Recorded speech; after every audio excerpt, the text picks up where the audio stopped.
or something so you can show everybody what that shit does.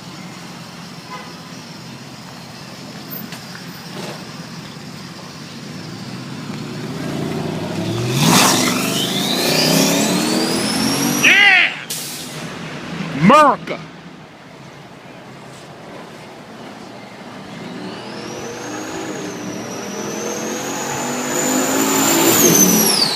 Shit. That's right.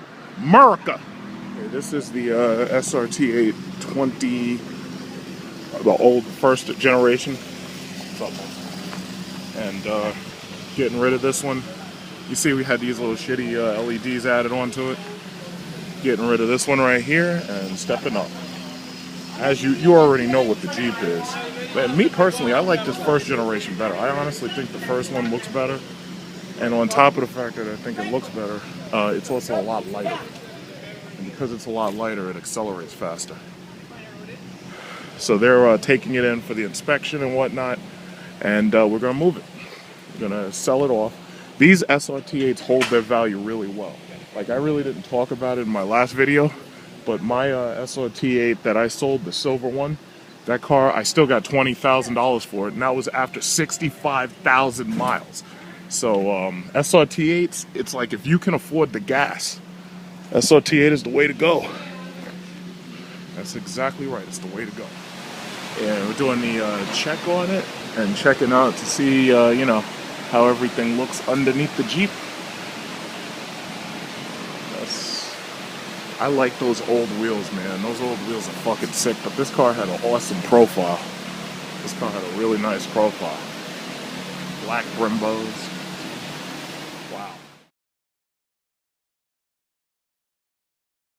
Oh shit, you got a cola intake on the bottom. That shit is hot. Wow.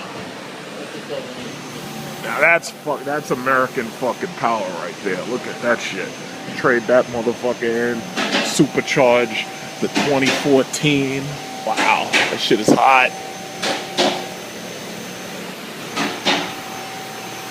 Look at that work. Shit. It's a fucking monster.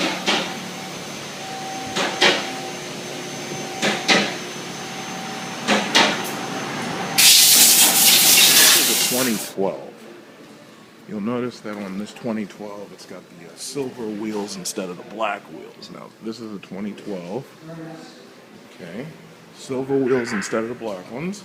Has the red badge instead of the...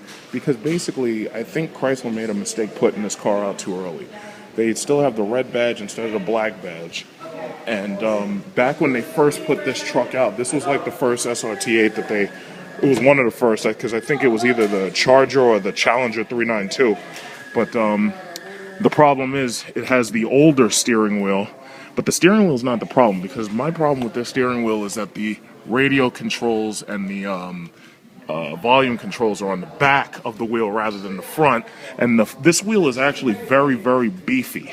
Like, it's really hard. I have big hands, and it's really hard for me to get all of this in my hand, because I'm used to driving... Like, I usually, when I put my fingers on the wheel, I usually drive like this, but this is a very beefy wheel.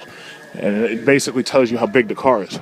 But the real problem I have is the MyConnect, or what is it called, MyTouch, and or the MyGig. They call it the MyGig. And they can replace this with UCONNECT. And I made a video where I demonstrated the MyGig.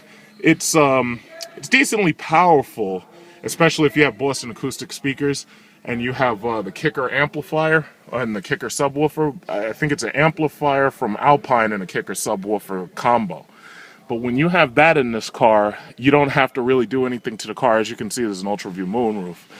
And it's got pretty much the same seats as the 2014, but you will notice that there's no launch control button. So basically, it makes more sense to buy a 2014. So we could get this Jeep. This Jeep is like 69,000 loaded. However, because of the fact this is a 2012, they're actually trying to get rid of it.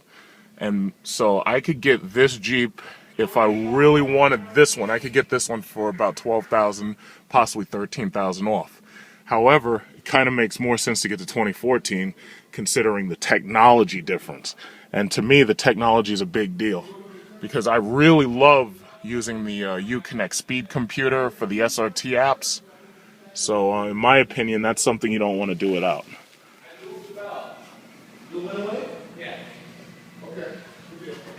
Okay, this is a Jeep Grand Cherokee SRT8. This is a 2014. This car does not come with the Laguna leather seats. It's got the regular seats, but strangely enough, the ones in the Jeep seem to be a little bit more bolstery than the ones in the 300 and the Charger. It seems like they have just like a little bit more padding than the ones in the 300 and the Charger. The reason why you wait for the 2014 instead of the 2012 is specifically to get the new steering wheel, the 8-speed transmission, and you get the launch control button, which basically allows the computer to tell you when you're allowed to release the car from a high RPM rev, and that causes the Jeep to launch. So we're gonna trade in our 2008 Jeep SRT8, and we're gonna probably pick up the 2014. Now the 2014, according to the sticker, this is $62,995, but when you add in all the features, with the exception of the Laguna leather seats, I'm not even sure what those look like because I haven't seen them yet. There's a $2,000 19-speaker option, Harman Kardon, and I'll be perfectly honest, those speakers are not as good as the old Boston Acoustics in the first generation when you added the kicker subwoofer option, but they're passable and they do fill up the cabin. This one has the panoramic sunroof, as you can see, $2,000. It also has the spare tire, and the total price is $69,415. So we're probably going to take the 2014 for the very simple reason they have a 2012, but if you don't have the UCONNECT Touch, in my opinion, you might as well leave it, because UCONNECT Touch is really, really awesome for this truck.